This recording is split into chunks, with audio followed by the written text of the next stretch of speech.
Hello and welcome to the Last Word on Spurs. We are, of course, your multi-award winning Tottenham Hotspur podcast. We're back bringing you news. We're back bringing you what could be a new era of Tottenham. I kid you not. If you're watching for the first time, you can find us on iTunes, we're on Spotify, we're across all major audio platforms. We've got a very special guest joining us. Before we do, I'm joined by veterans, you've got to say, of the Last Word on Spurs world at the moment. One man that's seen it all with me over the last 7.5 years. He's back only a week since Thailand. He can't wait to get back. Jason McGovern is back alongside me. Jace, welcome back.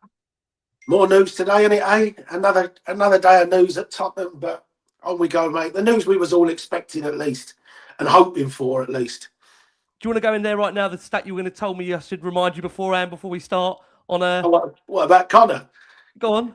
Conor Gallagher's had as many managers as he's got points since he signed. I mean, just, you know, there's January signing. As many managers as he's got points. Unbelievable. I don't want to upstage you at all because I saw Billie beforehand on X put a very interesting tweet about a current player in Dejan Kulusevski. Before I ask him about that, Bill, how are you, mate? Welcome back. Just another normal day in the life of Tottenham, right? Yes, mate, very normal. I know we had this show in the bank, didn't we, as a plan for a nice quiet one in the international break, and then all hell has broken loose today. But yeah, I saw, I was figured out that Dejan Kulusevski's had 4 managers since his injury and not played for 2 of them a single game. So there you go. We're now on his 4th manager since he's been injured, poor guy. Unbelievable. Only Tottenham. Also, welcoming back to the show, one man that has quite seen it all. We've heard him a lot this season when we've been watching back some of, or not all of, the post-match press conferences. We've heard his voice in the background. As a Spurs man there for sure. I know he's got to be impartial, but we're delighted to welcome back to the show, part of the Tottenham Way, via the Press Association. We've got the superb George Sessions back with us. George, feels like it's a long time since we last had you. We've gone through 3 managers since, I believe. How are you, mate? Thank you for your time. Yeah, I hoped for a quiet Sunday today, and I was looking forward to this and, going big on the big picture. And it's straight back down to earth, isn't it, with Tottenham? It's the Tottenham way, isn't it, to sack managers in the international break, it seems. But no, it should be good fun being back on. Well, listen, mate, lovely to have you here. And look, at this point, if we can ask you guys out there to like, hype, subscribe to the show, that would always be greatly appreciated. I'm sure what's going to be a busy show in store. Of course, we'll be reviewing the news that Igor Tudor has left his role as Tottenham Hotspur head coach, the 4th shortest managerial tenure in Premier League history. And like Jason and Billie have given you some interesting stats from there and there, Spurs have sacked more managers than they've had home league wins since last May, which is quite simply incredible, but not really surprising given the nature of all things Tottenham. And look, he only had been in the post just 44 days ago after dismissing Thomas Frank. He's a man that, as many know out there, never managed in the Premier League, but had experience of sparking an upturn in form after mid-season arrivals at other clubs, and yet lost his first 4 matches in quite catastrophic nature. Of course, in that as well, sandwiched a North London derby to Arsenal. We'll obviously be discussing the fact Tudor leaves Tottenham. Where do they turn next? Well, at the point of the recording of this show, it's understood that Roberto de Zerbi is the priority target as things stand for Spurs. And whilst there is a plethora of different names that are also being advertised, potentially with the interim and not just the interim permanent role, will be coming onto them and more. We should also give this opportunity to congratulate Jermaine Defoe, who won't be part of any kind of coaching staff setup. He's joined Woking. He'll be the manager over there. So we wish Jermaine all the best of luck with his first managerial role in football. And we can also tell you, just before we do start, that Adolf Hutter won't be coming to Tottenham. He's announced that he will not be looking to join the football club. So that's one name we can cross off the list. But in this first section, let's discuss, obviously, the news that has been, I think, for a lot of us, we've been waiting for it to drop. And George, let's open with you because, look, you've got the benefit, the blessing, some would call it the curse of having to cover Tottenham. But it was announced on Sunday that the Croatian Igor Tudor has departed the football club, mutually agreeing to part ways. We understand there's no payoff involved whatsoever. The club statement said we can confirm it has been mutually agreed for head coach Igor Tudor to leave the club with immediate effect. Tomislav Rogic, Ricardo Raganaki have also left their respective roles of goalkeeper coach and physical coach. We thank Igor, Tomislav and Ricardo for their efforts during the past 6 weeks in which they worked tirelessly. We also acknowledge the bereavement of Igor in terms of his father, which he recently suffered, and send our support to him and his family at this difficult time. An update on a new head coach will be provided in due course. George, your immediate feelings to Tudor leaving the building? Yeah, well, he had to go, didn't he? 5 defeats in 7. I mean, it's crazy to say a manager has to go after 7 games, but this is just a crazy situation. So all bets are off the table now, aren't they? He was brought in to get a bounce. I sort of felt that anyone coming in after Thomas Frank would be able to win Nottingham Forest game, the Crystal Palace game, would get some sort of lift from these players. And he didn't, unfortunately. And he walked into a mess, but he certainly has made the mess worse because of his player decisions, tactical decisions, the system he used, substitutions. He's contributed in a big way to these 5 defeats, and just always seemed to make it more overcomplicated than it needed to be, in my opinion. Was it that Porro was playing right centre back one game? You've had Archie Gray playing everywhere.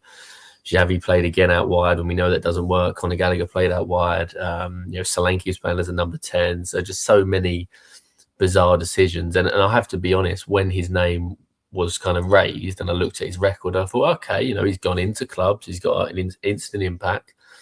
He can sort of galvanise people. He has a bit of an aura about him. But clearly the lack of Premier League experience did make a big difference here. I don't think he knew the Tottenham squad anywhere well near enough, as he had to, by the way, to go in. So obviously the death of his dad delayed things a little bit. And I think actually I'll give Tottenham a tiny amount of credit that they didn't sack him, the start of last week, Monday or Tuesday. I think that would have been really lacking of class to have sacked him sort of 2 days after his dad had died. During this international break, or this first week of it, where most of the players are off, you didn't need to sack him straight away.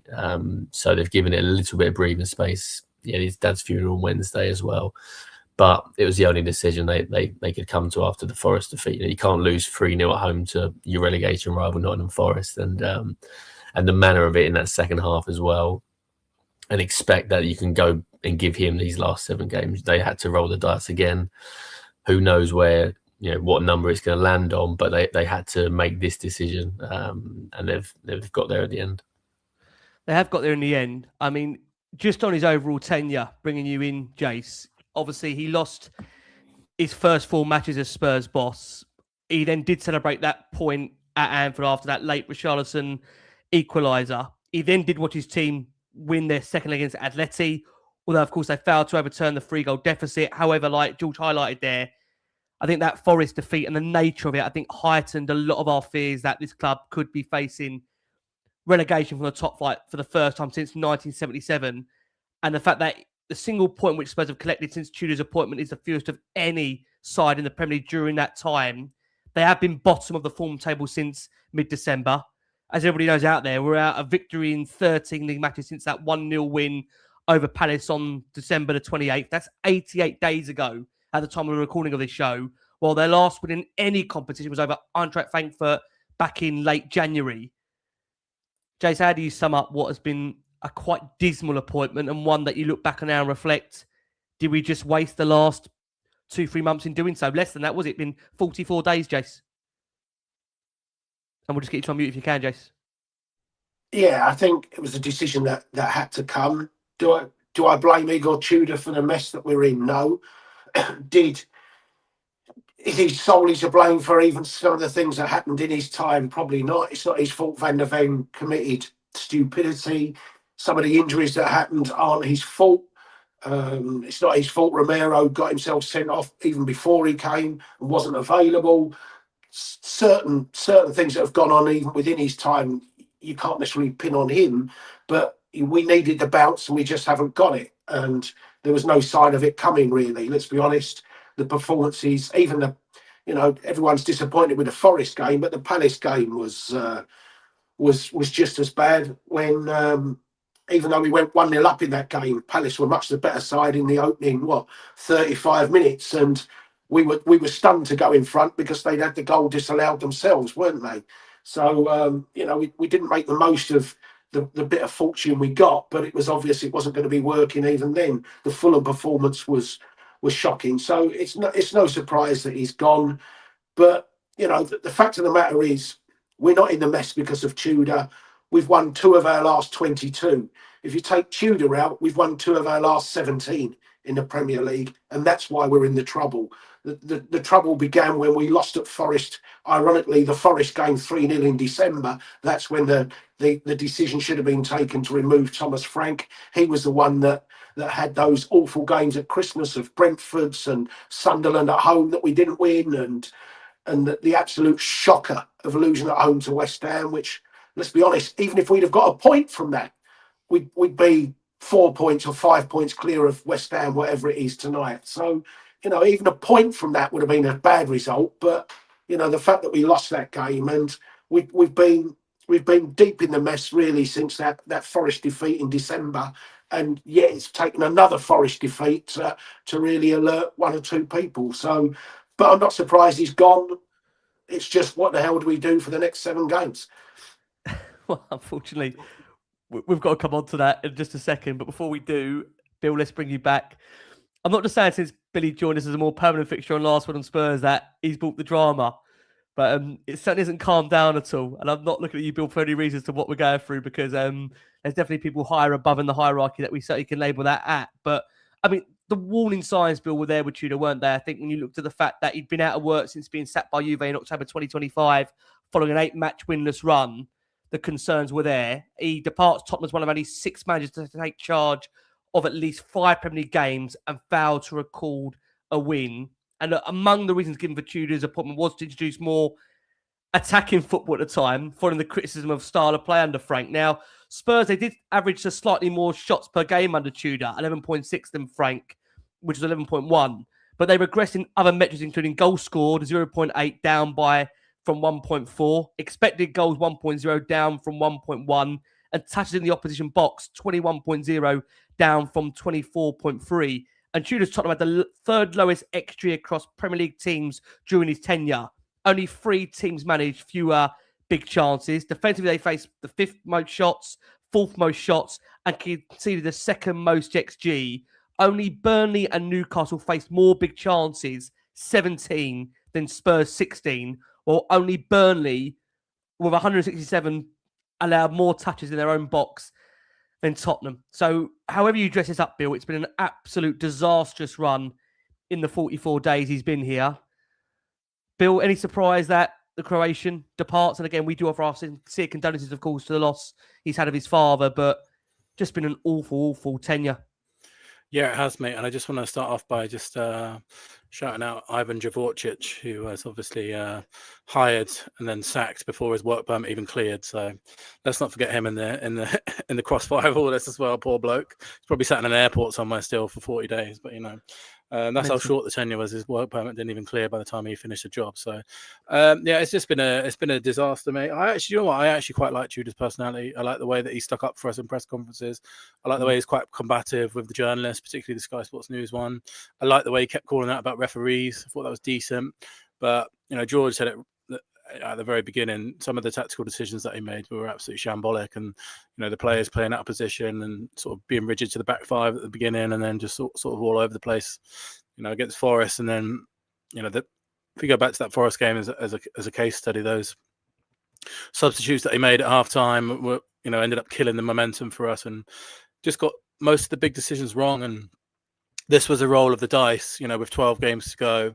And it's one of the only times I can actually remember genuinely where there was no new manager bounce. We talk about new manager bounce all the time, and usually we end up seeing it against Spurs, but just no bounce at all. Like there was nothing, and in fact, it almost got deflated more.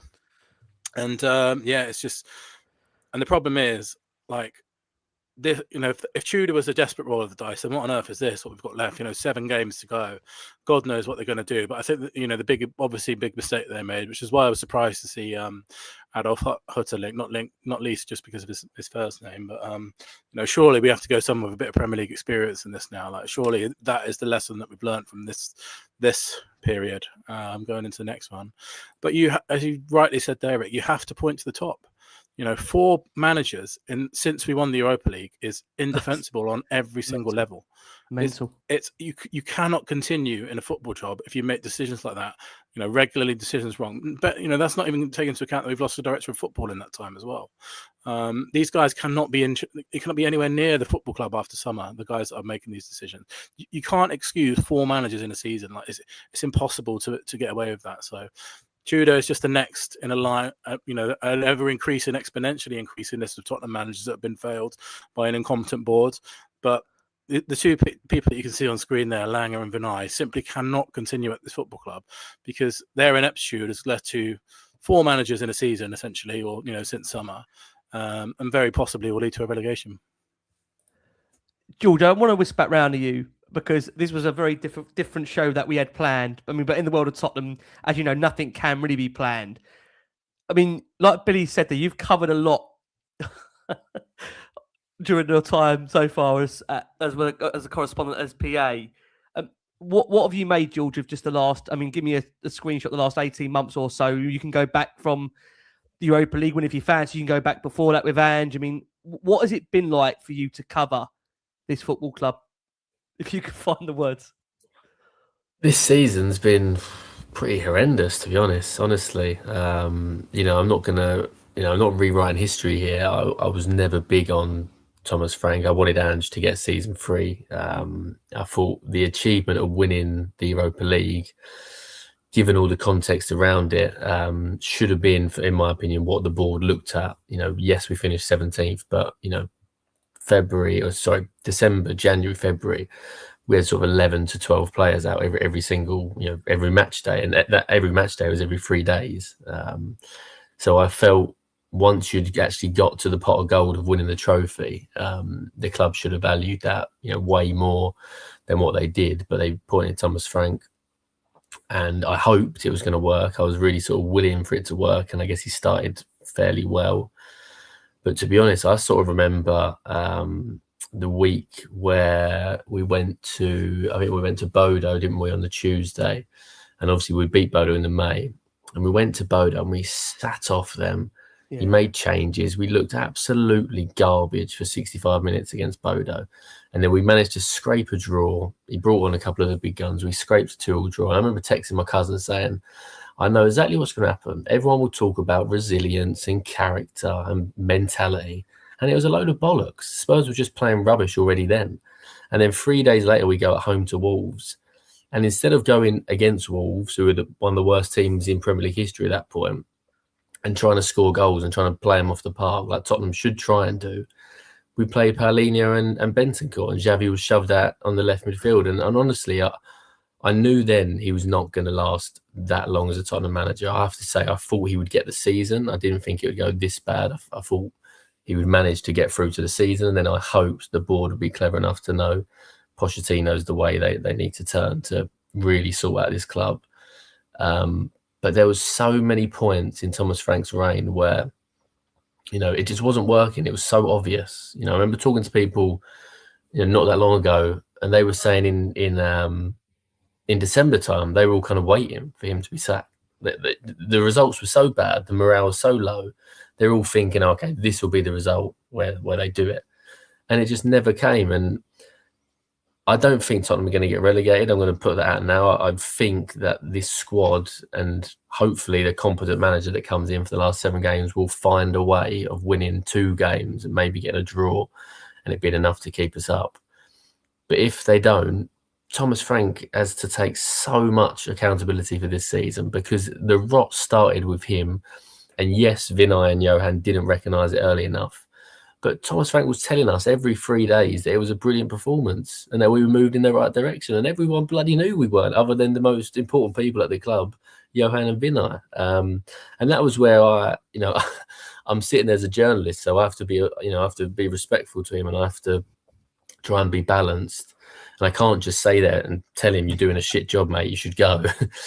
As much as it's inside me and I'm sort of wrestling with myself. But I just couldn't understand and just was gobsmacked by some of his comments in those last kind of probably 6 weeks, I think, because, after the Arsenal Cup incident at Bournemouth, how could he have survived that with the run that went before that as well, and the morale of the players, and just the lack of attacking patterns and any sort of attack, to be honest.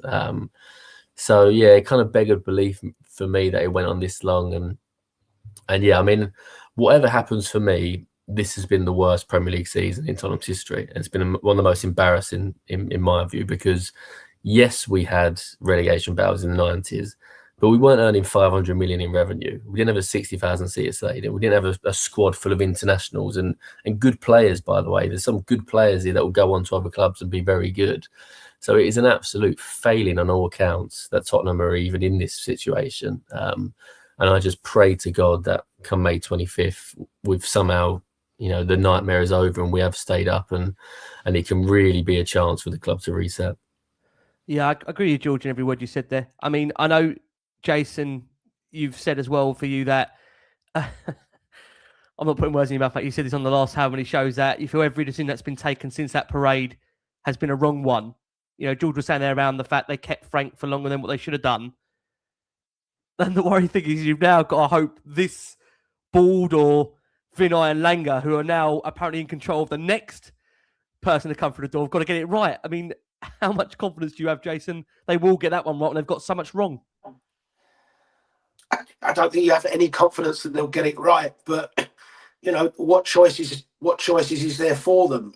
I do believe the decision has been made. Who's next? We may not know it yet. Maybe there'll be lots of speculation in the press and on Sky Sports News and things tomorrow. I do think they know the next manager. I do think it's that stage where contracts are being issued and things like that. Hence the news today. But who the hell that is? Whether it's De Zerbi, whether it's Deitch, whether it's Mickey Mouse, whether it's Donald Duck, I have no idea. What have they based the decision on? Have they just based the decision on trying to get through? Have they based the decision on who they want to be the manager over the next 2 years? God knows. Hopefully they'll explain it to us that we can make sense. But whoever it is, it's just a case now of getting behind them, mate. And it's about 7 games, isn't it? Let's be honest. It's just you've got to get through these 7 games, and by whoever it is, just dig us out this massive bloody hole that's been created, and then can the people that made the decision bugger off in the summer and never to be seen again. Yeah, I mean, Bill, just to come to you on that point, just in regards to, and we're going to come on to in the next break of the show what comes next, but what has happened so far, Bill? I mean, nobody could write this, could they? The story of Tottenham, it's just unfathomable. I keep going to every show thinking I genuinely can't believe what I'm talking about. I felt that way for the last year and a half, 2 years, and George actually sits there and hears these managers and has to write on it. So even me hosting a show on it, I don't know how anyone's coping right now. It's baffling what is going on at this football club, Bill. Baffling. Yeah, I mean, it's just absolutely crazy, isn't it? I mean, some of the managers that we're linked with, there was even talk of player managers last week, wasn't there? Ben Davis has been in the frame, and there's no disrespect to Ben Davis. He was obviously, he does understand, and he at least has a link to the players, and I'd rather, to be honest, Ben Davis was playing at the moment just because of the amount of the goals that we're shipping. But it's just crazy. Like you just can't foresee, this ineptitude on this scale being, and people getting away with it. But it's just like, and it's been happening, for a long, long time under this management and this board. It's just every big decision that they make seems to backfire or seems to get worse. And, the steady decline since we've been in the stadium has been absolutely, horrifying to watch. But the problem is with this decision, if they get it wrong, we are likely relegated. You can't, there's no more dice to throw after this one. They can't, if this one doesn't work, they can't go and get another manager in before the end of the season. We'll just be relegated. So it's terrifying. And I remember saying pretty much the same about Tudor, but, even that one has proved to be, there's been just about enough time to try and do something else. But it's just really sad and depressing that the hands of this football club is, it's in the hands of people that are just unbelievably inept and, incompetent, and just the incompetency is wild. Like, I just can't see how these guys have been allowed to choose another manager now when they've got so many decisions wrong. And it's scary, mate. It's terrifying as a Spurs fan because, this is it. This is like when you're in the casino and you put your last dollar on a number in roulette, hoping that it comes in. And after that dollar, you have to go home. If this one if this doesn't go right, then we will be relegated. The thing is, Bill, they could actually get the decision right, and we could still get down. Yeah. Because you're in that scenario now where we all think 3 wins and a point or something like that could keep us up, but it's not guaranteed to. No. There was a time when we were 5 or 6 points clear of it, when a couple of wins would have been enough. But now you're looking and thinking, well, if Tottenham finished on 38 points, what happens if West Ham finish on 39? We could win 3 of our next 7, and it not be enough. That's the problem. That's the problem you're in. I remember going back to that West Ham game. If we'd have won that game, we'd have been 16 points clear of them. A month later, 2 months, a month and a half later, we're 1 point clear of them now. And very likely, if they beat Wolves on that Friday, we'll be in the bottom 3 going into our seventh last game of the season. So it's very, very scary times. We're literally walking on a tightrope now. We are. Jules, is it fair to say before we go for this next break, is this the biggest decision that ENIC We said that about Tudor, mate, about 3 weeks. I remember literally we used that exact phrase, Rick, didn't we? This is the biggest decision that they'll ever have to make. Well, you say this again, and we might be saying this again before the end of the season if it doesn't work out with the next man. But George, is it the biggest everything they can make as of this moment? Do you think? Yeah, I guess it is, isn't it? And it's like Jason says, they could inconceivably get the right man. Say, for example, in the absolute dream scenario, which, by the way, I don't think could happen, they somehow convince USA to let Poch go for 7 games. He's just here for 7 games and he goes back and does the World Cup. Say that happens, and Poch will get to win against Leeds and he gets to win against Brighton, but West Ham win 3 games.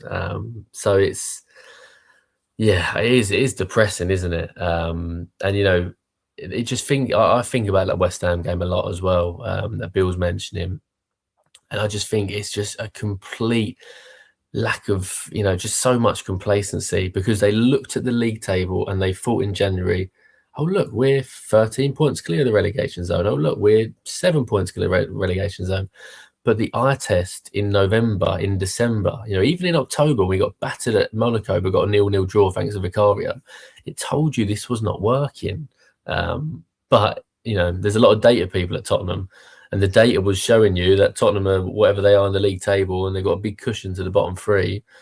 Football's not always about data. It's about the feeling. It's about sort of seeing with your own eyes what is happening and having that kind of having the smell on the ground of what is actually going on. And the key figures at the club, and I'm mainly talking about Johan and Vinay here, they weren't on it. And then to be honest, I think the last few months they've just been paralysed by fear of, should we make this decision? Should we hold off? Should we make it? Should we hold off? And not making the decision is even worse than actually making the wrong decision, in a way. And I'm sure we'll come on to Levy, and I think Levy has a huge amount to blame for this. It all goes back to 2018-19, in my opinion, and not signing anyone that summer. That's really where the decline started. But I think Levy would have sacked Thomas Frank in January. I really do. And maybe the manager he would have brought in would have been useless as well. But I don't think we would have been in this position. But this, Johan and Vinay have got to get someone in to get the points to keep us up. That's all they need to do. I don't personally care about the long term at the minute. It's just 7 games, keep us in the Premier League, and stop us from avoiding the most embarrassing relegation in Premier League history. Totally agree. Look, we're going to go for our first break of the show. For our listeners on audio, already thank you over to the nearly 10,500 that are with us on this edition of Last One Spurs Live. We're joined by Jason McGovern back alongside me. We're joined by Billie T and our special returning guest, the superb George Sessions from the Press Association. Again, you would have heard George's dulcet tones and a lot of, if not all of the pre-match and, of course, post-match press conferences as well. And George has got yet another manager, may I say managers, to cover in terms of what is coming our way. Listen, again, if you can for us out there, like, hype, subscribe to the show. You can also catch George's dulcet tones on the Tottenham Way. We did grab Marcus from Mexico, bless him, who he looks like he's having a good time now in Chicago. So he's having a decent breakaway, is Marcus Putnam, bless him. But look, I think in this next part of the show, many will be kind of asking what comes next for Tottenham. And in terms of what comes next at the moment, like we said just before we went for that break, we understand that one man who won't be coming in as the head coach is Adi Hutter. unfortunately named Adolf. He's ruled himself out the running. He said, generally, I only want to work again as a head coach at the earliest start of the new season. My stance on this matter has not changed since then. So he will not be coming, as will not Jermaine Defoe. He is the Woking first team manager. So we wish Jermaine all the very, very best with his first experience, I believe, in a managerial role. So the very best of luck to Jermaine Defoe. In terms of where we are at the moment with Tottenham, look, it's a fast-moving situation, so this can always change at any point. But what's being reported in terms of over here in the UK is that Roberto de Zerbi is the primary target for Tottenham to replace Igor Tudor. And prior to the official announcement of Tudor's departure, Spurs were trying to ascertain whether the Italian is open to the job. Now, there's also believed to be interest in Sean Dyche on a short-term basis. However, it's understood it would seek a minimum 18-month contract if he was to replace Tudor, which could prove a stumbling block towards any agreement. Also, which have been mentioned, look, there's some former Spurs faves in there. There's apparently Ryan Mason. There's also Harry Redknapp and Tim Sherwood that would be open to taking the job on an interim basis until the end of the season. Whilst, like we mentioned, also current player Ben Davis has also been considered as a short-term fix. There's also been former players, also a former manager mentioned in Chrissy Houghton, who again is someone that's a cult hero at Tottenham, and Robbie Keane. But I think we'll come on to Robbie's situation. I think for Robbie, the difficulty is that he would probably only want to walk away from Ferencváros if it was a long-term role. But one name that, again, has been drafted in this last few hours or so, again, former Spurs player, former Spurs manager Glenn Hoddle, is under consideration in what would mark a sensational return. For Hoddle is one of the greatest Spurs players of all time and has made it clear that he's willing to help. George, let's come back to you because there's a lot of different names that I've kind of thrown around there. But I think what's also been reported by your colleague, Alistair Gold of the obviously, forgive me, of Football London, again, friend of the show, is that it looks like also Spurs might be looking for a permanent employed person now rather than a short-term option. George, is there a good or a bad way to go at the moment? What's your gauge on a lot of the names I've just thrown about there?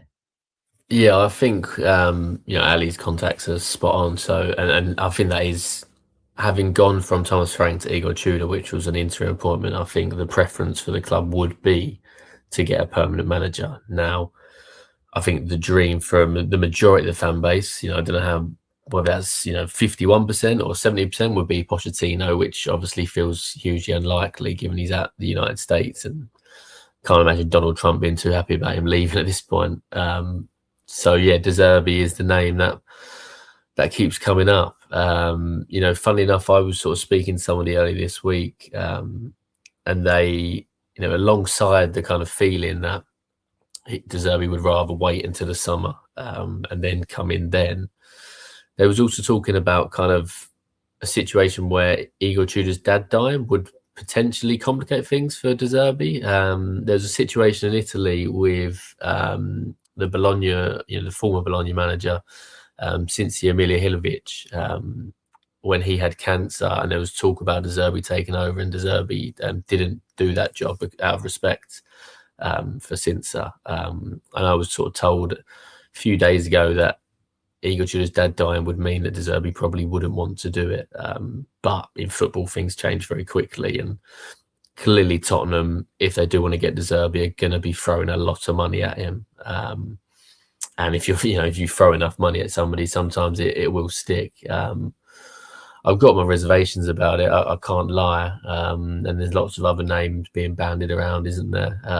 Sean Dyche was on TalkSport on Saturday, sort of making light of being in a pub on Friday night and being told he was meant to be in talks with Tottenham. I think Sean Dyche, for most clubs in this situation, would be an ideal candidate, but for Tottenham's squad, and it almost feels like he's a bit of an English Igor Tudor, really, the way he's going to go in, put a rocket up the player's backside and get Spurs in a 4-4-2. I don't feel like that's going to work. And I have always lent over these last few weeks on the side of going with somebody that knows the squad and that knows the club. And I've made the point a couple of times. I honestly think Ryan Mason would be able to get the results Spurs need. I know loads of people associate Ryan Mason with Daniel leaving, I don't really know why. Ryan Mason joined Tottenham when he was 8 years old. He's a Tottenham man. He's not Levy's man. He's a Tottenham man. And my mindset with this is that whoever you bring in now that isn't a Tottenham person, so that's Ryan Mason, that's Glenn Hoddle, that's Chris Hughton, if Spurs go down to any of those other guys, De Zerbi, Sean Dyche, they can wipe their hands of it. They can turn around and say, this was a mess. I tried my best, but it was a mess. And no one's really going to blame them because there's, so much behind why Spurs are in this position that, how much is it really going to mean to those guys? For Ryan Mason, he'd probably be crying on the final day of the season if Spurs are going down. I think the same for Glenn Hoddle, same for Chris Hughton. It would mean so much to them because Tottenham is in their blood. And I just think that having seen Igor Tudor go in and not know the squad and take time to understand the squad and clearly time to get his ideas across, you need someone to go in that's going to know the squad. And Ryan Mason fits that bill because they're not going to turn to Ange. I think a lot of people would welcome Ange coming back for 7 games. And I think Ange would take it, by the way. I really do.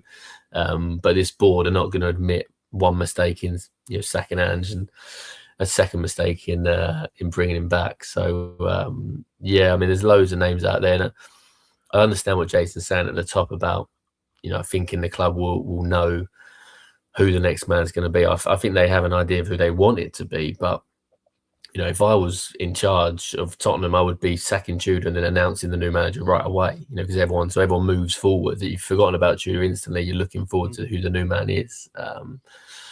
But who knows what they're thinking. But yeah, it's just all these different names I'm talking about. It just shows you what a scattergun approach it is. What's the correlation between Sean Dyche and De Zerbi, Mason and Hughton? It's mad. You can just see it's just a mess, isn't it?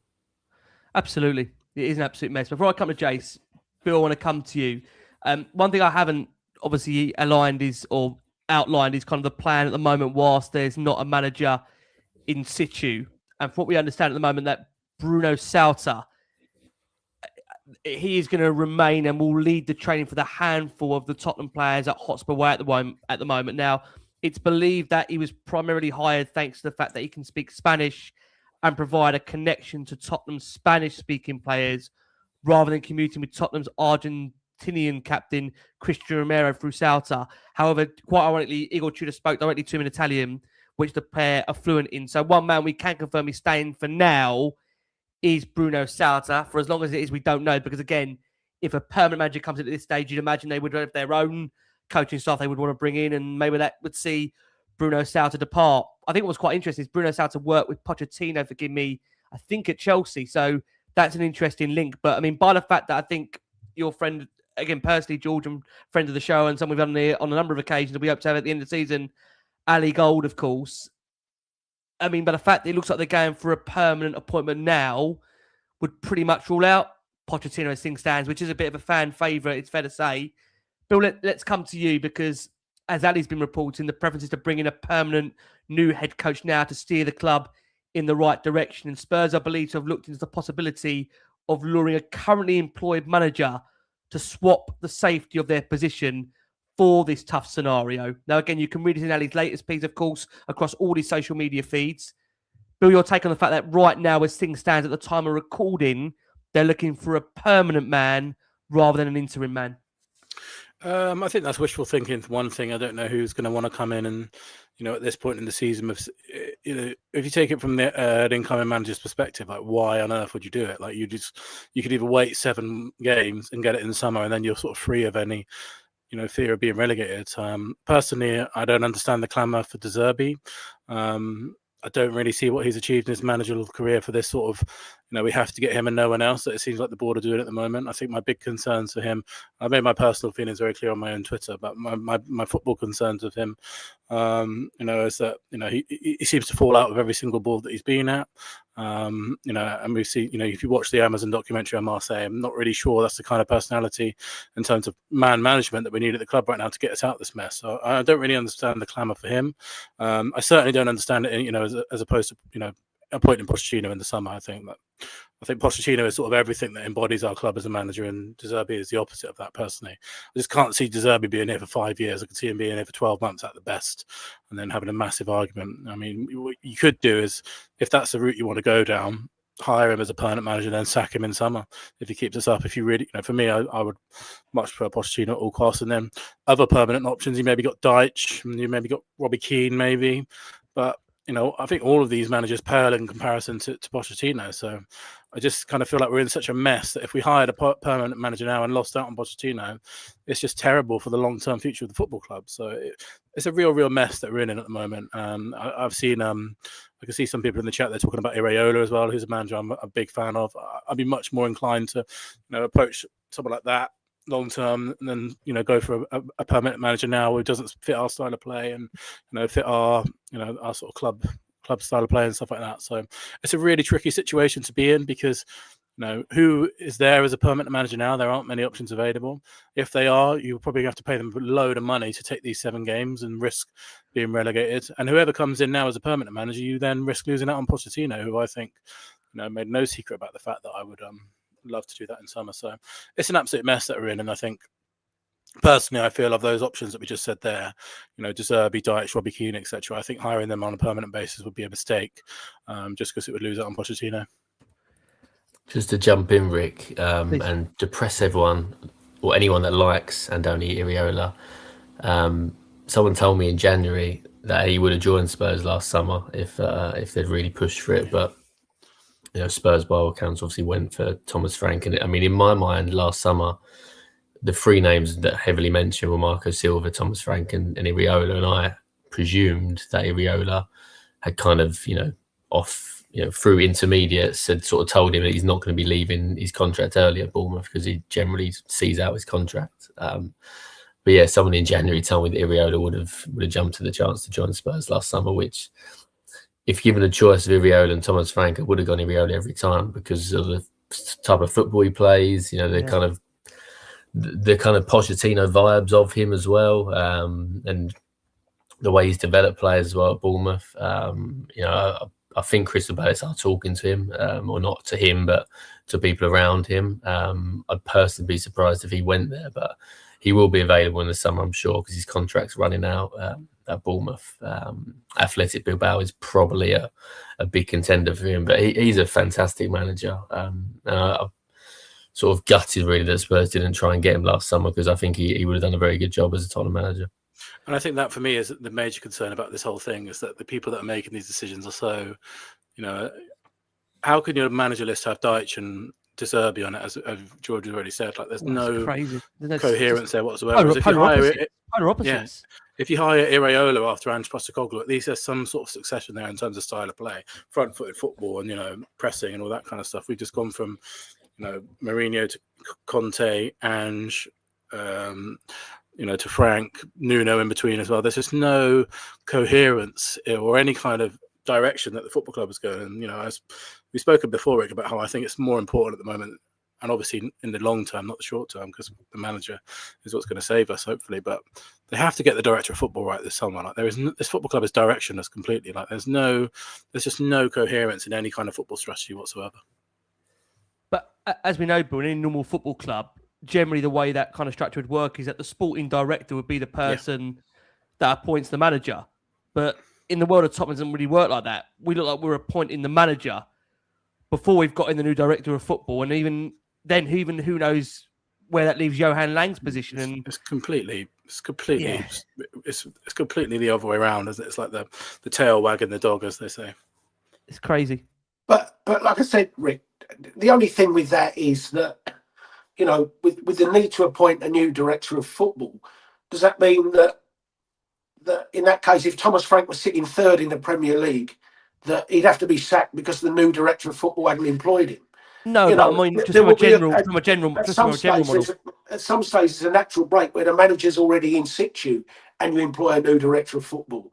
So you can't just say it's for the new director of football to employ the manager, because that scenario could well take place. And to a degree, whilst I understand that, if it takes us until July, August to appoint a new director of football, what do we do about a manager? You know, so, you know, in an ideal world, you want it to be that way, but you don't always live in the ideal world. Not with this club. But I mean, look, you even look at our search and the way you're talking there, Jason, it might go on to July, August, because apparently if you want to believe what you read in the last week or so, then their top target, which was Dougie Freedman, apparently has turned them down. And I don't know anything really about, forgive me, this fella, Sebastian Kell, but I know from fans that have been interacting with the show, Dortmund fans, they aren't massively impressed with him, despite the fact obviously he's available now. Another name that's been, of course, is Paul Winstanley, who's currently in situ at Chelsea. But you look at Chelsea's recruitment, I don't know about anybody else out there, not been massively impressed by the way Chelsea have done their business. If anything, they look more than ever behind the curve to try and win a Premier League, and they've spent, what, over 2 billion in doing so. I mean, just, again, crazy football club. Jason, let's just come to you and discuss then where we are in this managerial search, because what's being reported is that Spurs will be willing to offer a major salary and a bonus for keeping Spurs in the Premier League, as it would dwarf the huge financial losses relegation would bring. Where are you right now in terms of who Tottenham should turn to? Because again, I'll make this at the time of recording this show, De Zerbi is being reported as the one that they really, really want to bring in. And then obviously there's a list of our options out there that look like more backups than actual genuine ones they're targeting. My gut feeling is they've probably reached a point with De Zerbi that they've got an agreement. That's my gut feeling from what I'm seeing and such. And they obviously, you know, the rights and wrongs with that for on-pitch issues, off-pitch issues, whatever it is. I think that's the way they're going to go, and they've probably agreed a point with him that we can't just wait until the summer for you to take the job. We can't wait until our future as a club is known. We need you to come in now. And I think, you know, a little bit like Man United forced Amorim to do it, you know, they've probably reached a point where they've said, right, you're in. And if they're looking at long term, I think that's the one they're going to go for. I think Sean Dyche is clever enough to know that even if they agreed to let him have the job for 18 months, 2 years, I think Sean Dyche, having seen how Tottenham are about styles of play, how supporters are with the situation with Thomas Frank, I think Sean Dyche knows full well that even if he came in and kept us up, he wouldn't be there for the 18 months of his tenure, of his contract or whatever. And I think he knows he'd be gone pretty early next season. But the gut feeling is they've probably reached agreement with De Zerbi tonight. You know, like Billie, I'm not totally enamoured with him for on-pitch reasons. I don't think he's taken a club above and beyond a level that you'd expect them to. But if that's the way they've gone tonight, I'd sooner have De Zerbi in charge for these next 7 games than I would Igor Tudor, and that's where I stand with it. I'm just really looking at 7 games, mate, not into next season at the moment. George, just circle back round to you. I mean, look, I'm not as convinced as Jason that they've come to this decision. I still think they're deliberating, which again is why you've got a flurry of reports right now. But, you know, we joked before we went for the break about how this has got to be the big decision, the right one. But how do you have any faith, George, in what they're going to do next? Because they've made so many wrong decisions. I mean, the problem I feel like at the moment, George, is there a right man out there? Because I speak to so many fans and I'm the same. I mean, I genuinely could not give you persons that I generally feel definitely right. They keep us in the Premier League. I think that's a big problem, right? I don't think there's an obvious candidate. I'm the same as you, George. I would love Pochettino to come back in the summer. And by the fact that they look like they're going for a permanent appointment now, it seems like they're shutting that door on Pochettino coming back. So by the fact they're hell-bent on bringing someone through the door now permanently, George, does that maybe give you the kind of indication of how hard they have found it to convince someone to come and take this short-term, given maybe the stigma that comes with taking Tottenham down? Is that part of the reason maybe why it's so hard to convince someone to come short-term right now? And I mean, what you said, I agree with what you said earlier, George, about also, I would love it if it was going to be short-term for it to be a club-affiliated group or a person that gets us, that understands us, that knows Tottenham. Look, I'd like to know the squad in an ideal world, but as things stand, it's not like it's going to be that way, George.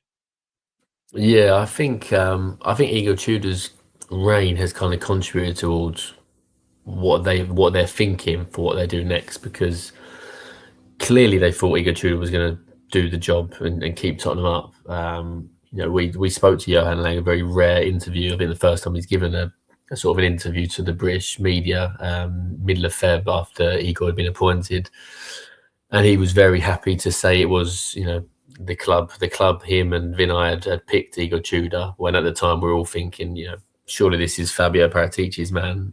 But they're very happy to say it was Igor. It was their man, and it's backfired spectacularly. And I guess the trouble with when you bring in an interim is they don't have that authority, do they? Because and rightly and wrongly, by the way, with what I'm about to say now, but players will look at him and think you're only here until end of May. Why do we need to listen to you? Or if he's running them hard, why do we need to run hard? And they shouldn't think like that. But this is just 21st century multi-million-pound footballers. It's just the way it is. There's no point arguing about it. So they're clearly thinking, well, it's got to be a permanent manager because he's got 7 games to assess the squad, and anyone that doesn't pull their weight will be out in the summer. There has been suggestions. I mean, when he was linked with the job, George said again, he was linked with the job quite a long time ago. There was suggestion at that point that De Zerbi was potentially looking to get a release clause in there. So if Tottenham did get relegated, he'd be able to get out of us, which again would probably be a worry in itself. Bill, again, just putting it back to on pitch, but the fact that there might be a scenario in which he comes to the club and gets a release clause to get out if we're relegated. Is that the kind of person you want that's at the helm of the football club that doesn't really scream the word committed, does it, if that's the case? No, and it sounds to me like we've been trying to get this guy in for a good week or two, probably possibly even longer, and he's rejected us every time so far. So I'm not sure why we're still pursuing it, because for me, you either back yourself to be able to keep Tottenham up, or you don't. They're not worth bothering with. And obviously, if he's trying to insert clause X, Y, Z in, and he's taken, so I want to wait till summer, then just move on. Like, he doesn't want to be here. Just move on. You don't. And for me, if you don't back yourself to keep Tottenham up with the squad that we've got in 7 games, I don't want you anyway. So for me, that's a big red flag. And I think, it just speaks to the kind of, the long-term commitments issues that this guy has with a football club. And let's see, a very fiery, falling out with Marseille, where he resigned, had another one at Brighton. It's just not, I can't see this ever working long term. And I also don't think he's done enough in the short term. I don't think he's a guarantee that he keeps us up. I'm just going to say one thing that no one has mentioned about De Zerbi. This guy lost to Stellini. So, I mean, if that's the guy you think you're going to put your hat on this guy keeping our club up, I don't understand. I don't know where that's come from. I really don't know where this idea that De Zerbi will definitely keep us up has come from. This guy lost to Christian Stellini. Need I say more? Well, on that point, we do need to go for our next break of the show. Before we do, Spurs and their timing are just unbelievable, right? They are just announced something that the men's first team will visit Auckland, New Zealand to kick off our 2026 pre-season tour. We've got no idea what division we're going to be in. We've got no idea who the manager is. But lads, let's make sure we get that announcement out, because God, if we don't get that one out, that could really, really put a cat amongst the pigeons. Thank you to the over 20,000 or so that are joining us on this edition of Last Word on Spurs. Absolutely insane. We're joined by Jason McGovern. We're joined by Billie, and we're joined by George Sessions, of course. Journalist via the Press Association, covers Tottenham. Probably too close for his liking, although, again, George might be saying it, he's a Spurs born and bred as well. So we love having George on the show whenever we get a chance to catch up. Never appears to be a quiet one. You can catch George's dulcet tones, of course, on the Tottenham Way as well. Please make sure you go and share some love over there. And if you can for us out there, guys, as always, like, hype, subscribe to the show. I know, George, you said earlier for you that you're still confident Spurs will stay up, and I want to kind of cover that in this last part of the show. But before I do, I mean, look, we've discussed De Zerbi there at quite great length, but we also discussed about having a Tottenham man or Tottenham men around Tottenham. George, to kind of come on to you on that point, do you feel that's what's really missing at the heart of the club right now? Me and Bill had this discussion with Henry Winter a few weeks ago. That word identity, that kind of feeling that we've got people at the club that kind of understand, that know us, that feels far removed than ever right now. And it doesn't mean that bringing Tottenham people into Tottenham is suddenly going to improve and we're going to uplift and we're going to win a league. But do you think that's what's massively missing at Tottenham, George, around the fact it does feel that we are really losing our identity at the moment? Yeah, I think so. And actually, we had this sort of a little chat off air, didn't we? I was saying in August, after Ben Davies, Brian Hill was Spurs' longest serving player until Brian Hill left the club, which just shows you that there is just a real lack of kind of, I think it is a culture. A lot of people sort of slag off Ben Davies and really diminish what what a sort of player he's been to the club, what a sort of club servant he's been.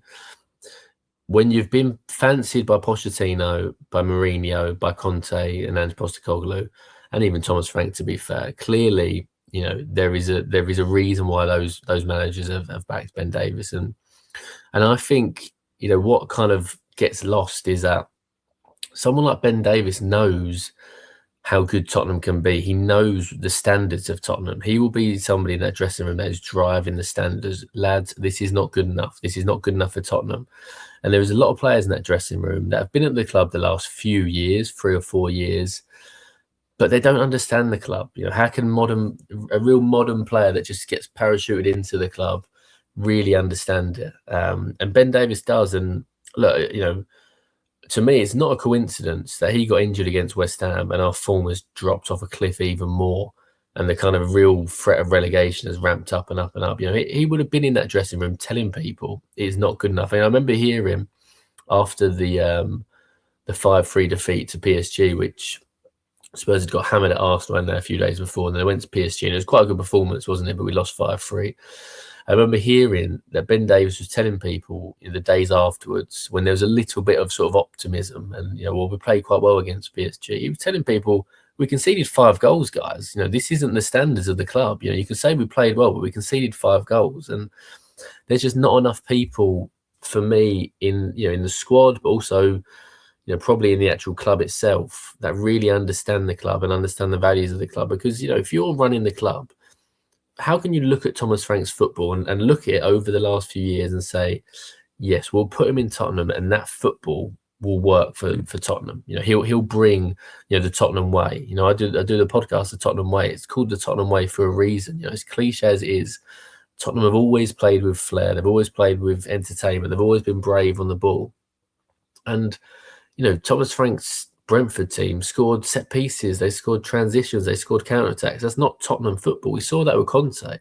So if it doesn't work for Conte, it's not going to work for Thomas Frank. And I really do think the way that all the sort of decisions the club have taken over the last few years, and always kind of going for the easy decision, really what should have happened is, under Pochettino, the club should have been brave enough, and Daniel Levy should have said, we need to rebuild.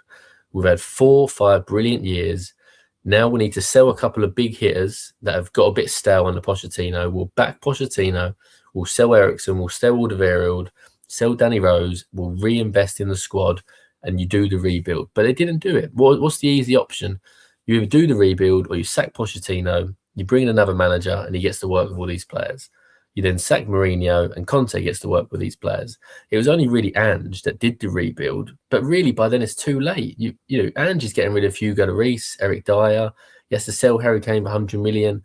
All these guys have been at the club for 10 years. At some point, those players should have been moved on. You bring other ones in, and then they learn. They learn from a Ben Davies. They learn from a Sonny. They learn from a Harry Kane. And so when Sonny moves on, when Kane moves on, they've learned the actual culture and the standards of the club from those guys. And too many of this current squad have not really had people to learn from. I think Spurs have massively missed Sonny's presence as well this season. He was diminishing as a player 100%. I think it was the right time to move him on from a player point of view. But they've missed his presence in the dressing room. I remember laughing, painfully laughing at how many times last season he'd come out and apologise for performances. But at least there was that accountability. Every single time Spurs would lose at home, he'd come out and apologise for it because he knew it wasn't good enough. And now that's kind of become normalised this season. So the culture is a huge issue. And whatever happens, whatever league Spurs are in next season, in the summer, they've got big work to do. And I personally would be keeping Ben Davies around purely from the point of view that he knows what Tottenham can be and he knows the standards of Tottenham. And there's not enough people in that dressing room. And to be fair, Spurs have missed Kulusevski and missed Maddison because I think they're 2 guys that know what this club can be and know the level it should be. And part of my optimism is whatever kind of state of fitness they come back in, just those 2 guys being back in the dressing room will lift the standards. It should lift the morale, and hopefully it can make a difference. But it has just been a catalogue of errors, and to me, it all goes back to that season we didn't sign a single player. Pure complacency, pure taking your eye off the ball, and each year we've paid a small price, and now the biggest price is potentially around the corner. Yeah, it's very hard to agree with any word you've said there, George. I mean, Bill, to come over to you, because I know Jason said earlier for him that as well. I think Jason said a few shows back for you, you would have given Ben Davies the job at this stage because Ben would know the squad better than anybody, and maybe they would respect him. Do you want to come on that, Jace? Only if the options for the next 7 games were Roberto de Zerbi and Ben Davies. I wasn't advocating Ben Davies. You know, if we'd have did what we should have done when we lost to Forest in December, Ben Davies would have been nowhere near the list of candidates. That's all I meant. When you're in this absolute shambles that we're now in for the sake of 7 games, and you put in front of me Dyche, De Zerbi or Davies, then I'd take Davies. But that doesn't mean to say I think that should be the answer for 7 games. Yeah. No, I hear what you're saying there. Look, I think he had hoped to play a few longer despite he's obtained his UEFA coaching license, which I think does give him an ability to manage, I believe, and we might have to get clarification on that. But I mean, Bill, just on this case for you, Tottenham people in Tottenham, again, we've seen the likes of Hoddle that apparently is under consideration. It would mark a sensational return, but then there has been obviously links to the likes of, like George said earlier, the Masons, the Sherwoods, the Redknaps. Where are you on that, Bill, in terms of just having some kind of identity around the squad? And I just say, Rick, in the sense of get Tottenham in, the nearest example I can think of is when Shearer went into Newcastle, but they still went down. Yeah, Shearer knew the Premier League. Shearer knew Newcastle better than anyone, and you know, 95%. But similar to this, it could be too late. Yeah.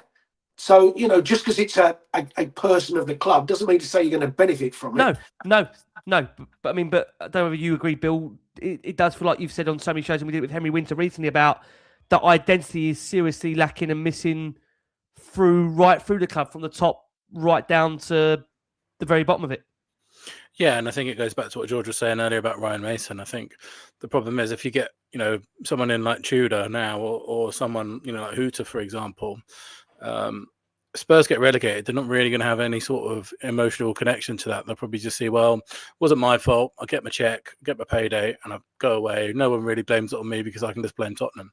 You know, at least if you have people that are with the, you know, some semblance of Tottenham about them, at least then they actually genuinely care about what happens next if Tottenham do get relegated. And Ben Davies, you know, would certainly, you know, someone that's embodied the club for a decade plus, would certainly have a massive interest in, you know, preventing Tottenham going down. And I think, you know, what could be a good option is if they do get someone else in, maybe Ben Davies as an assistant, just to keep it there. I think, you know, the issues with the last 2 management groups is, you know, as soon as Matt Wells left in December or whenever it was, you know, there was no Tottenham left. Igor Tudor doesn't have any Tottenham coaches, and you know, Thomas Frank didn't have any. There was no sort of, you know, Tottenham. There's no Tottenham Academy players in the first team really at the moment. There's not a player in the first 11 that came through the ranks.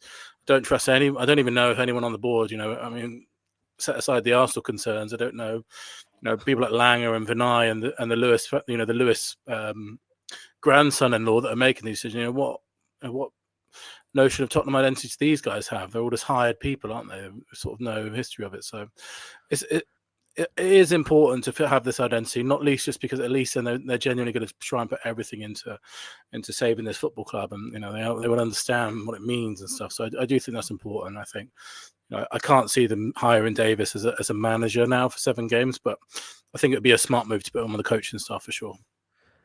The one common thing that we have all said recently is that if we're going to get out of this in the final remaining games, as much as we could do with a manager bounce, I mean, at this stage, it's going to be more probably down to the players that are going to get us out of this.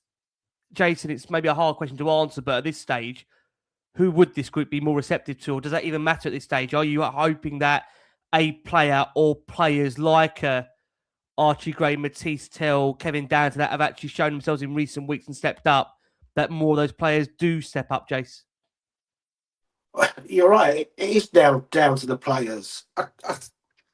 You know, I mean, you're hoping for a reaction from them as a group, but every single week goes by and there isn't the reaction that we want, isn't there? You know, your hopes that everything that happened before the Forest game would get a reaction, and it did for 44 minutes. But as soon as it went wrong, you know, the heads dropped. And the worrying thing of that was I think during the game, the Sky graphic Tottenham have only picked up 6 points from behind all season.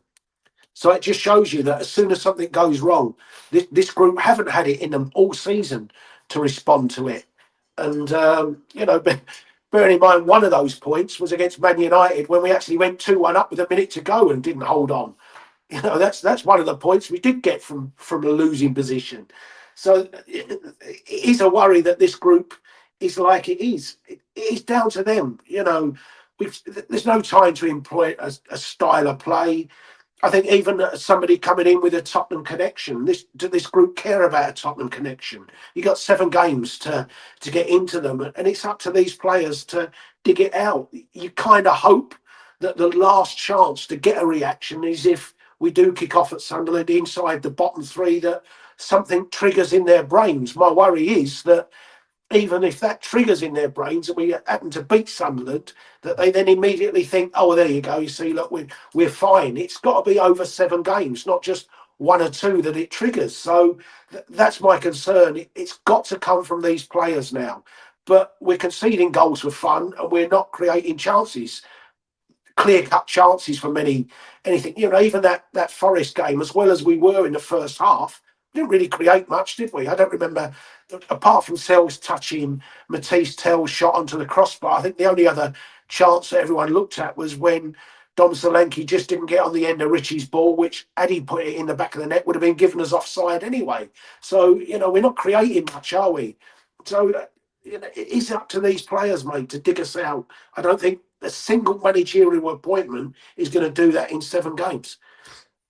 Just to pick up on what Jason's saying there, and I think this is part of the reason why I think, and look, I'm not saying Ryan Mason's the best manager in the world, but part of the reason why I think he can do a job is because he was part of last season. He was part of that Europa League run. When those players and that squad and that staff have gone through that experience, it creates a bond for life. Now, Ryan Mason will go into that dressing room, and the first thing that I think he would say to him is, your legacy, lads, is on the line. No one will remember Bilbao if you get relegated. All you will be known as Cuti Romero, Mickey van der Ven, Pedro Porro, Dom Solanke. You'll be known as the guys that got relegated. You won't be known as the guys that won the trophy after 17 years. You'll be known as the guys that got relegated. And I'm here to help save your legacy. And also, he was the attack coach for Ange. He was the one that was mainly doing the attacking drills. And look, I get people will look at his record at West Brom and say, what am I talking about? Absolutely, he failed at West Brom. The results weren't good enough. If you actually look at the numbers, the underlying numbers, his West Brom team were actually in the top 6 for chances created. They're in the top 6 when it comes to the XG table. And I know people don't like that, but if you look beneath the surface, his West Brom team were actually creating a lot of chances. They just weren't taking them, and then they were being punished the other way. But I think if he went into this Tottenham squad, had 7 games, I think they would start playing better attacking football. And let's be honest, the only way we get out of this is not by winning 1-0 for the next 7 games. We got to win 3-2. We got to win 4-3 because we can't keep clean sheets. No. I think part of the problem this season is that we just sit back. Jason mentioned that Crystal Palace game. I could not believe the first 30 minutes of that Crystal Palace game where we just sat off the ball like we were an away team going away in the FA Cup to Man City. We're Tottenham, we're playing at home. Part of the reason for the home form is we never actually go after the opposition. We just sort of wait for the mistake to happen. And that's what Thomas Frank did, and it frustrated the life out of me. And I think with Ryan Mason, if he gets into this squad and got into these players and put Xavi as a number 10, had Kudus on the right, had Tell on the left, Solanke or Richarlison up front, Gray with somebody in midfield, that team can create chances and should score goals.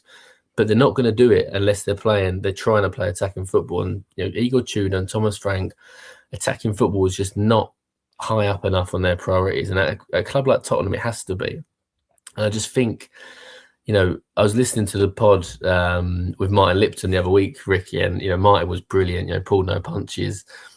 But I understood why you guys were sort of talking like relegation is just going to happen. It's just like a formality, but it shouldn't be. We've beaten Leeds already this season. We've beaten Everton this season. We've got good players in this squad. They've just got no confidence. They've been punched all throughout the season, and there's so many little points.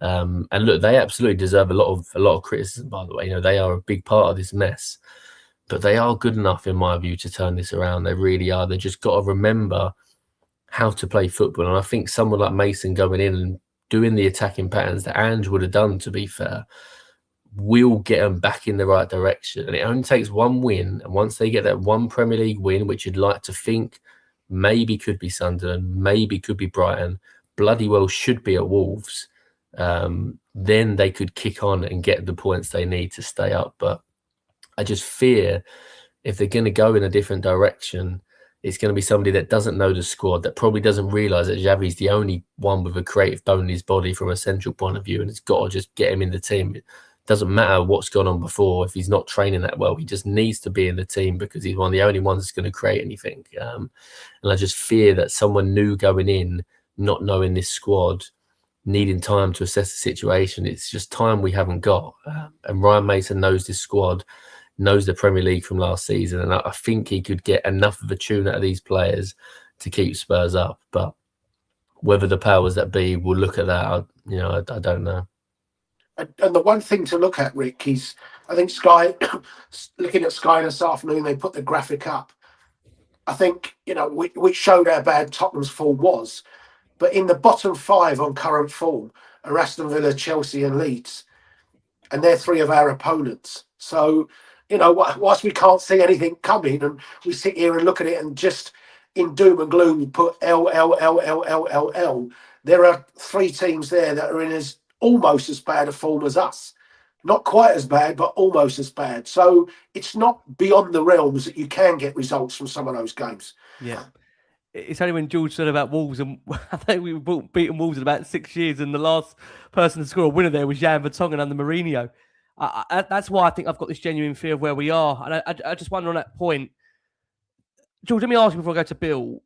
You've had the opportunity, George, to interview a number of the players pre-European games, where there's been the manager and a player.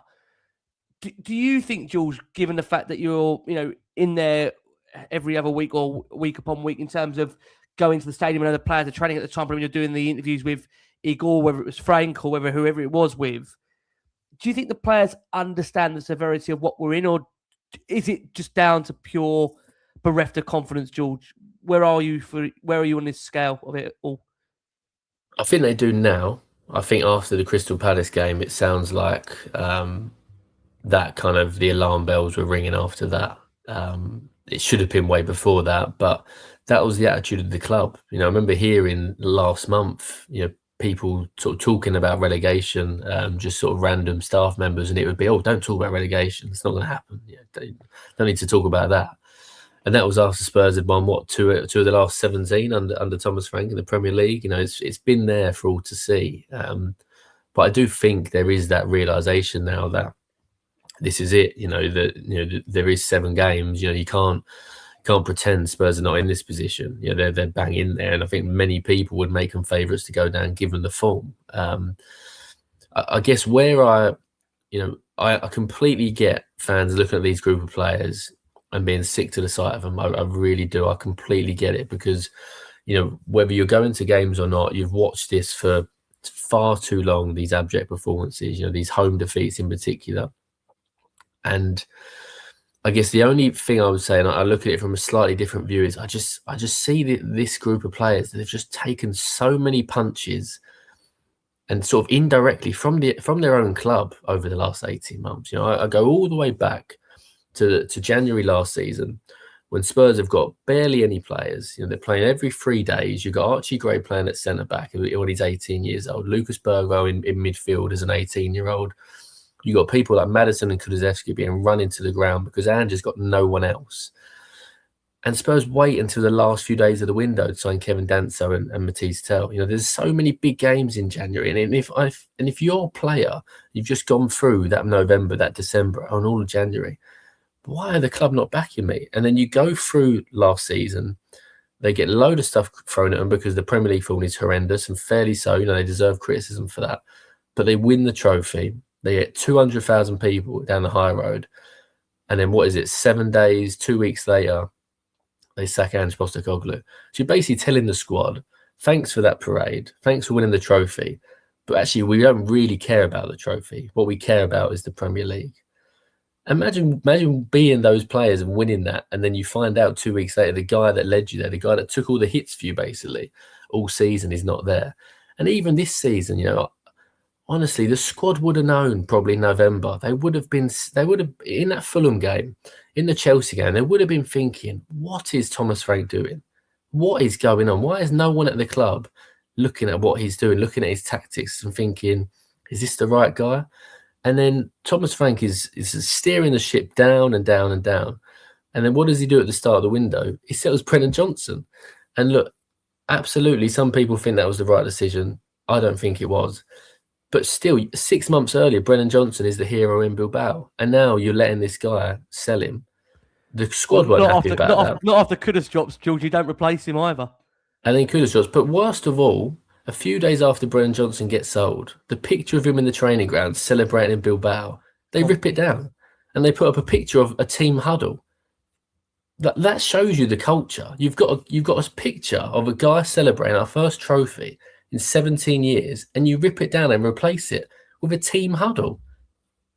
What club has pictures up on the wall of trophies and they take them down? And it just, people looked at Romero's Instagram posts. The squad would have probably been fuming with what went on in January. You've got a weakened squad. You've got loads of injuries. Then you then sell Brennan Johnson, and on top of that, and I quite like Conor Gallagher, by the way, but then you bring Conor Gallagher in on massive wages. Conor Gallagher's probably earning double what Mickey van der Ven's earning, double what Pedro Porro's earning. And yet those guys 6 months ago created history for the club. And now you've got Conor Gallagher in there on big wages. Does he deserve bigger wages over Mickey van der Ven? That's a debate. But it's just, this squad have taken so many hits. And I can completely, it feels to me that this squad are probably pissed off with the club for all those decisions I've just labelled. And I just hope that somebody can get in there and say to them, turn this around and your legacy will remain.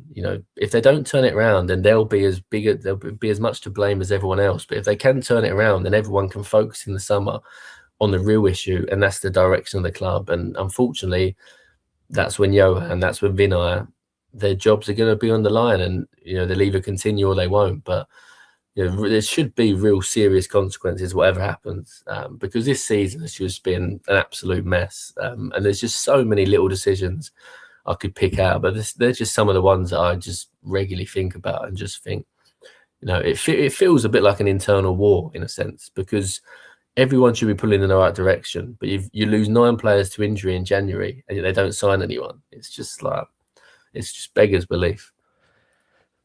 The worrying thing there, George, in terms of what you've outlined, but coming up to you, kind of gives you a feeling that just when you think you might be heading towards a bit of comfort somewhere, it makes you realise there's still so much to unpick here. And just, I don't know, Bill, when the normal period's coming with Tottenham. I've actually forgotten what normal looks like with Spurs. It's been so long since we've been out of a crisis that, I don't know, Bill, where you are when you hear all that from George there. There's a lot of things that you think to yourself, this squad probably are in parts very broken by what they're seeing inside the club as much as what we hear happening outside of it, in and around it. I mean, no surprise. What I'm going to say here is that, it all comes from the top. It's just bad decision after bad decision after bad decision from ENIC and the Lewis family, or, whatever you want to label them as right now, whatever they're currently being called, to try and, pretend that there's a fresh start or whatever the season was supposed to be. These guys just have no clue how to run a football club at this point. And, at best, we're going to be in summer where we've got an insane amount of, squad play and trading to do, as Vinay called it, player trading. At worst, we'll be in the championship. So, this is just, and to answer your question, when are we going to see a normal for this football club? It'll be when ENIC are gone and they sell the football club, which will hopefully be this summer, if anything, in an ideal world. Everything that we've just described there and everything that we're going through now is the symptoms of this dreadful ownership and just bad decision after bad decision. And I think we had this question recently, Rick, we were talking about it, and I agree with George. I think you can go back to the Pochettino season, not backing him and moving into the new stadium. And almost every single season since, we've declined with a couple of positive blips under Conte and Ange. It's now 6-7 years in the stadium, and we could be relegated in it, which is unthinkable. When you go back to that time when we were fighting for the league in 2016-17, we moved to a new stadium on the proviso that it would be a game changer. It was literally the words used, and it's just been a steady decline since. So, I'm not sure there is an escape from this for ENIC now, because I don't trust them to get the manager appointment right. I don't trust them to get the director of football right. And I think George is 100% on the money with the players. I think they are pissed off at the board. And when Croatia and Romero is making those statements, I don't think he's making them for himself. I imagine he is talking about the players. And it's no surprise you see, we've seen so much disharmony among the players this season, haven't we? And they've taken a lot out of it on the fans, but it's just not a stable environment to be working at the moment for any player. So why would they be happy? You can't just pretend to be happy. And I think all of it, the fish rots from the head, as we always say. It all comes back to the time where we're ran by an organisation that do not take the football club seriously, and their 25 years of ineptitude has led almost to us being relegated now. Let me ask you, George, just in terms of we've seen there's been protests that have been had against the ownership. What's your take on that, even from like a reporting perspective and a journalist perspective? Do you think that is the way in which that will see ENIC leave the football club if protests do ramp up, if life is made uncomfortable for them? I go back to Everton, where I think at one point it was very difficult for the directors to get to games. Rest in peace, Bill Kenwright could no longer attend. There was a couple of other Everton directors that could no longer attend. We actually saw at the end of that Forest game that there was some heat towards Vinay Venkatesham, certainly, I think, in the West Stand, and there has been frustration, I think, towards, and forgive me, George, I think you've been there. I think analysts have copped a lot of grief in the last few home games as well, where the fans have just kind of directed their anger towards those members, which might just be kind of the closest towards anyone that could take the frustration at that point. But where are you on that, George? Because you've covered, I think, a lot of them from a journalist perspective in terms of those protests. Do you think in the ramping up of them, is that what's going to need to be achieved on a higher level to see the removal of ENIC? Yeah, I remember speaking, I think it was last February at a Supporters Trust event. I think that's when the sort of leave you out protests had started. I think was the one, but there was a really powerful image. I think it was before the Man United game last February when Spurs won 1-0. And I remember seeing all the fans flooding down the high road and just thinking, wow, that is a hell of a, I think Billie was involved in that. It was a hell of a protest. But I remember saying last February that look at what Newcastle fans did. Look at what Man United fans did. They kept protesting. And in that moment, you think there's nothing that you can do and nothing's going to change. But, the Glazers were sort of pushed out. Mike Ashley was pushed out. And I honestly think that part of the reason why Daniel Levy would have left is because, ENIC, the Lewis family, whoever you want to call them, they would have looked at those protests. They would have seen the club. They would have watched the club's games. They would have seen the Levy out chants, the Levy out signs. And if you keep seeing that, you have to question why are we seeing that? So I think the fans using their voice, that's the only way they can sort of make their feelings known, isn't it? By protesting before a game, holding up banners in a game, chanting ENIC out. And it's absolutely their right to do that. And I think it does make a difference. I think it's hard to judge how long it takes to do that consistently to make a difference. But I think with those scenarios I've mentioned, Newcastle, Man United, it does make an impact. I am sort of conflicted with the Lewis family because I just come back to the point that they just keep putting their faith in the wrong people. It feels like, like maybe they shouldn't take real ownership of the club and start making the decisions. But the people they've given the reins to just keep making mistakes. First Levy and now Lang and Vinay. And I think the impression I've always got is that the Lewis family have hired people like Vinay, and they've put their trust in someone like Johan, and they're letting them make the decisions, and then they just approve the decisions. But the decisions they keep making, the Spurs board with Vinay and Johan and others on it, Peter Charrington as well, they're the wrong decisions, clearly, aren't they? So, yeah, it's a tricky one. The people I know close to the Lewis family sort of speak with genuine passion that they want to turn this around. and they would point to Conor Gallagher, that signing, the wages that was involved in that as a show of their seriousness. But it feels a bit too late, doesn't it? It feels like it should have come way earlier. And in terms of them leaving the club, if Spurs are in the Championship, who's going to want to buy Spurs in the Championship for the figures that's been talked about, 3 billion, 4 billion? And would the family sell for that price? They've had 3 people involved, for 3 consortiums interested already. At this stage, it feels hard to see, who's going to come in. And certainly if Spurs were in the Championship. But as I say, no one ever thought the Man United ownership would change or the Newcastle ownership would change. It did eventually. So the more people make their feelings known, I genuinely think it does make a difference. Just one final thing on that, George. Are you surprised that given what we see online, and again, you're online, you're on X as well, you see the kind of groundswell of support there is in terms of the backing of the protest online, but then kind of you've seen me again, I've seen you at obviously the ground when I've been with Billie at the protests, and the numbers that translate in terms of what you see online to then what you see in person. Does that surprise you in terms of how nominal that number is that actually feet on the ground in comparison to the groundswell online to see the removal of ENIC based on the protests that we've seen from Change for Tottenham recently? I guess it's tricky, isn't it? Because I remember sort of people in the media saying to me last season when the protests were going on, why are Spurs fans protesting? And I think if you're not in the Spurs bubble, you don't really understand it. You just look on the outside of a club that's consistently been in the top 6. A couple of iffy seasons, not won a trophy, but you win plenty of games. You're in the top 6. You're always in Europe. What are you moaning about? But us fans saw this coming. Maybe not the relegation battle, but we saw this decline and this drop off coming. All the way back to the last days of Pochettino. So that is why people have been protesting, because consistently Daniel Levy and Spurs and ENIC, or whoever you want to put the blame on, first of all, they didn't spend the money, and then they did spend significant money on transfer fees, but not on the wages. And that's the sort of chickens have come home to roost now, because they've now started paying the wages, as I mentioned with Conor Gallagher. But even that is just kind of why have you started doing it in January, not giving contracts to players beforehand?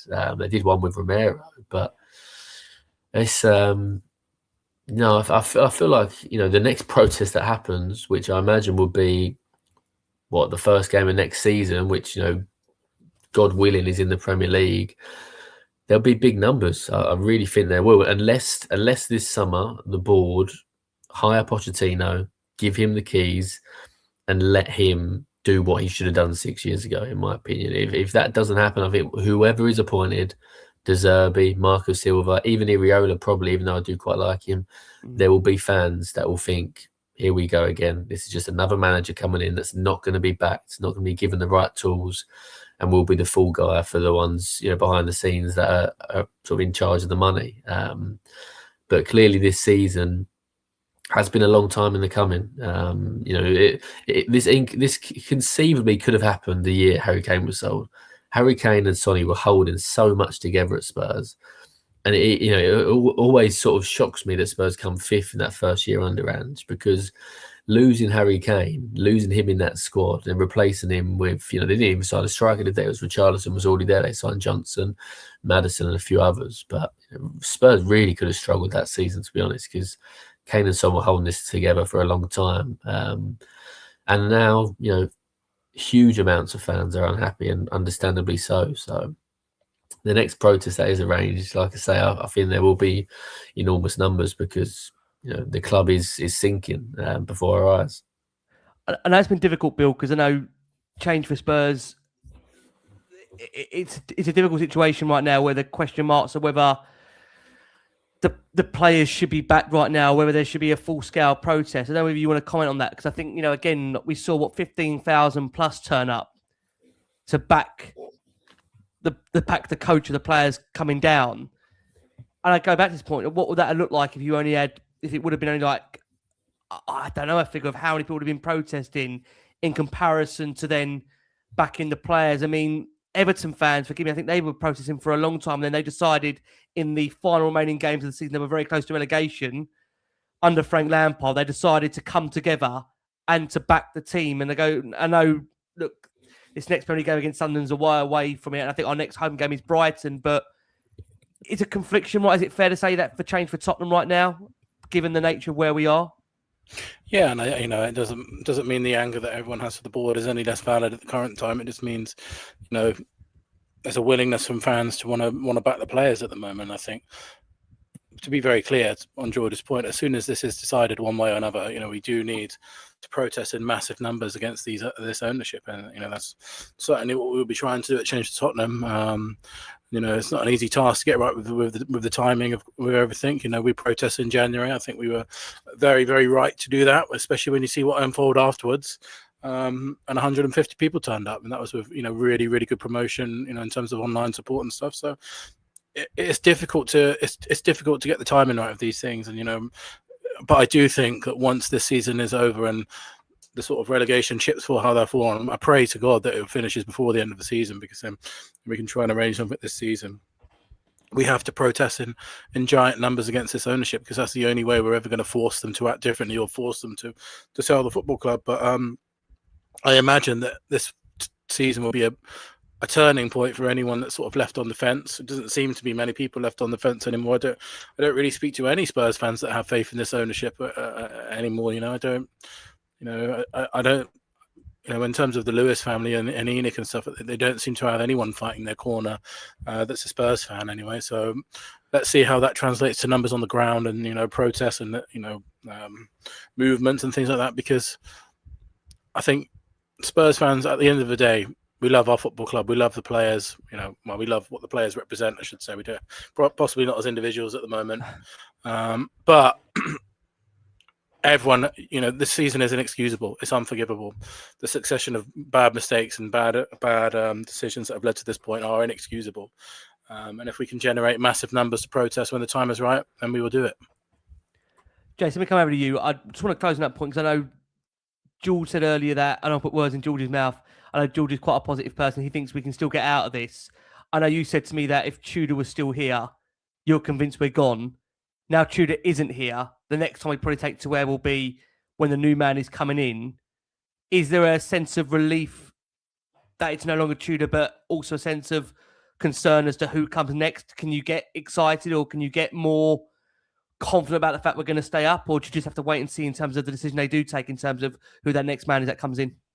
Well, I think I'm more confident now that he's gone, but let's wait and see let's wait and see who the new person is before I sit here and say, yeah, I can definitely see them getting 3 or 4 wins. Like we keep saying, one win changes everything. One result can make so much difference in everything about the club and the belief and the confidence. So we need that win. It's up to the players to dig us out of it. Hopefully that comes at Sunderland. I think we have a better chance of getting a result at Sunderland now Tudor's gone. Let's see who it is, mate. I don't think any of us are 100% confident we're staying up. I don't think any of us have given up saying we're definitely down, but we definitely need something, mate. That's for sure. Yeah. And likewise, Bill, because I want to close with George. Are you on the same wavelength there as Jason, Bill, with regards to what comes next? The fact that Tudor is no longer here. Do you have that little bit of confidence, Bill, in you that we could still get out of this, given who comes in next and a result of such a turn it around? Yeah, I do. You know me, I'm always trying to be optimistic by default, and I've already started to get a weird feeling. I've said this to a few mates. I've got a weird feeling about that Sunderland game. I just think that's a game that I'm almost more confident about that than Brighton. I think playing, we seem to be better away, and hopefully they're on the beach now because they've had a fantastic season. They're not in danger of being relegated. They've just done the double over Newcastle. I think that's a game we can target, and I think Jason is right. And we've been saying this all of 2026. It's just going to take one win to spark something. And you thought that was maybe Atletico, but then the Champions League doesn't really translate to league wins. We've won 3 games in the Champions League in 2026 and not won a league game after. So I just think it's going to be. And I think this season, because of how bad both Tottenham and West Ham are, I think it might only come down to like 2 wins, 3 wins, maybe. But I think 2 wins might even do it, to be honest. And I do think we can get 2 wins in 7 games. And I just pray to God that we are talking about a Premier League football team in summer and we can really move on from there. But, you know, I've always thought this as well. You know, it's why I think you're seeing a big appetite for fans to get behind the team at the moment. Is we can't give up as fans. You know, we have to keep the faith somewhere. That's, you know, no one else is doing it. The board, you know, no one else seems to be caring about this football club. So it's up to us fans, and we have to keep going. Because if we all give up, then what else is there left for this football club? Well, Bill, thank you so much. I think it's a week where we might have to clear our diaries completely, given what Spurs might put us through. So we appreciate it. Jules, thank you. We've taken you way over into extra time than what you normally would be put through on the Tottenham way. So please accept our apologies. George, I'm really sad because we had a interesting show to deep dive into what it's been like covering Tottenham. And in typical Tottenham fashion, the running order went completely out the window. But it's been an absolute pleasure, George. I can't thank you enough for coming on. I know, like I say, at the moment, this is probably a break for you, given the fact it's an international break, but we had this show in the diary for a long, long time. George, where can we find a wonderful work you do for us as Spurs fans? I mean, I hope you don't mind me saying this, and Bill won't mind me as well. For anyone that's been listening to a lot of the pre-match and a lot of the post-match press conferences, and they hear a voice out there that feels that it's really a fan asking some of those questions that we get it when we play it on the show here. A lot of people say there's a fan in there that's asking those questions. There's no disrespect to any of the press pack that cover Tottenham, both national and local, because we've got some amazing, amazing journalists that cover this football club that are great, great people around it. But I think when we hear your voice asking the questions, it does feel like it's one of us that really does genuinely give a massive care and consideration about where this football club is going. So, George, thank you ever so much. Where can we find the wonderful work you do? And sorry to drag you back off what might be a break for you at the moment. No, don't be silly. Yeah, I'm on X. My musings are on X, and yeah, my work goes far and wide. God knows who reads it, but somebody does. But no, honestly, just just echoing what Billie was saying. You know, I know the result against Forest was really demoralising after the big build up and after the coach bus welcome, but keep doing that. Honestly, that will make a difference. You know, I always have that Bodo game in my head when, you know, the atmosphere was unbelievable. You know, the whole stadium was, you know, filled in white, other than a little section of yellow for the Bodo fans. Noise was incredible, and then boom, 36 seconds, Johnson scores.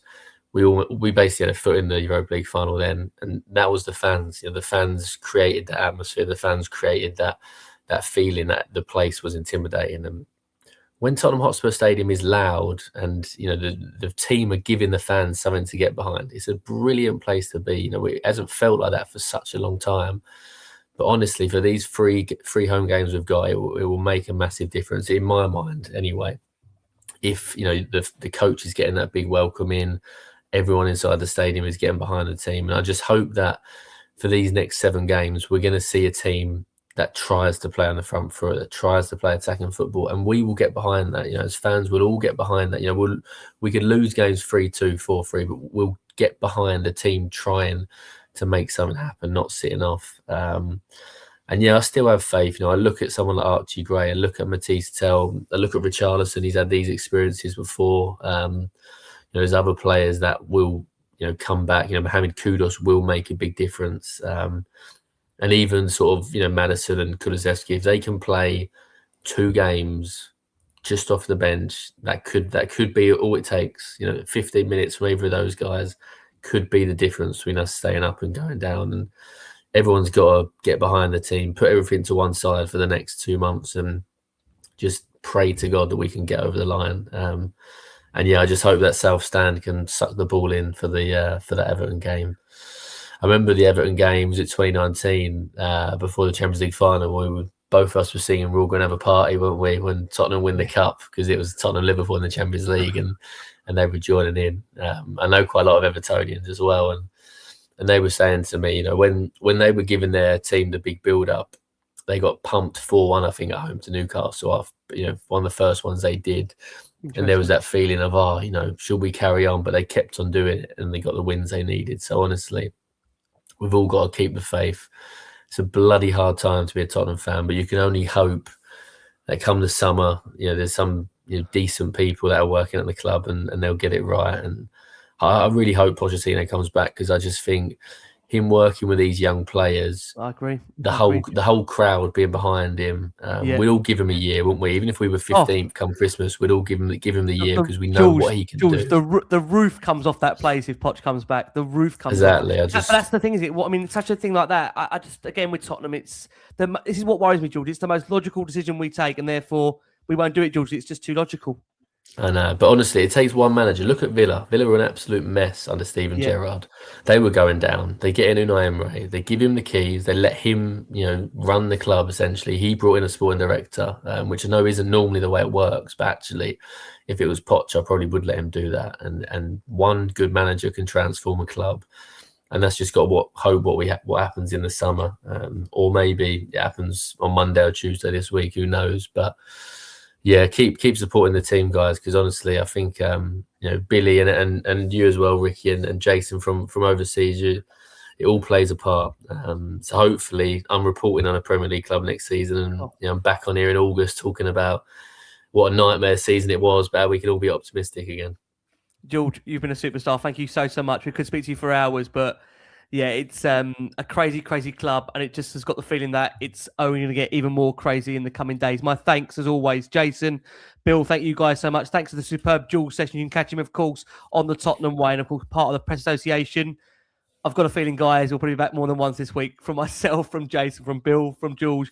We've been the last one on Spurs. Please keep safe, keep well, and as always, come on, you Spurs.